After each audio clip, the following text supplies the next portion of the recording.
হচ্ছে ইসলামী ছাত্র শিবির। ইসলামী ছাত্র শিবির যে ত্যাগের নজরানা পেশ করেছে, শহীদ আব্দুল মালিকের উত্তরসূরিরা, দুইজন সাবেক কেন্দ্রীয় সভাপতি শহীদ মীর কাসেম আলী, শহীদ কামারুজ্জামানকে এই জাতির জন্য উৎসর্গ করেছে। 234 জন শহীদকে উৎসর্গ করেছে, কিন্তু অন্যায়ের সাথে আপোষ করে নাই। ইসলামী ছাত্র শিবির মানে হচ্ছে একটি শিক্ষা প্রতিষ্ঠানের নাম। ইসলামী ছাত্র শিবিরের নাম হচ্ছে একটি আদর্শের নাম। ইসলামী ছাত্র শিবির মানে অন্যায়ের বিরুদ্ধে একটা প্রচন্ড বিদ্রোহ। ইসলামী ছাত্র শিবির মানে স্বাধীনতা সার্বভৌমত্বের প্রতীক। ইসলামী ছাত্র শিবির মানে হচ্ছে আগামী বাংলাদেশ।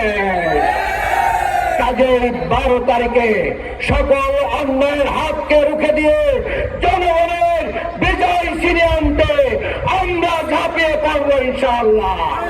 আজকে আমি সকলের প্রতি কৃতজ্ঞতা, আল্লাহর প্রতি কৃতজ্ঞতা। ইসলামী ছাত্র শিবিরের মতন সংগঠনের সন্ধান না পেলে আমরা মাদকাসক্ত হয়ে যেতাম, নারী আসক্ত হয়ে যেতাম, অন্যায় করি হতাম, চাঁদাবাজ হতাম, দখলবাজ হতাম, সন্ত্রাস হতাম। কাজেই এই ছাত্র শিবিরের নিয়ামতকে দেশবাসীকে গ্রহণ করার আহ্বান জানিয়ে আমার বক্তব্য শেষ করছি। আল্লাহ হাফেজ। বাংলাদেশ জিন্দাবাদ। ইসলামী ছাত্র শিবির জিন্দাবাদ।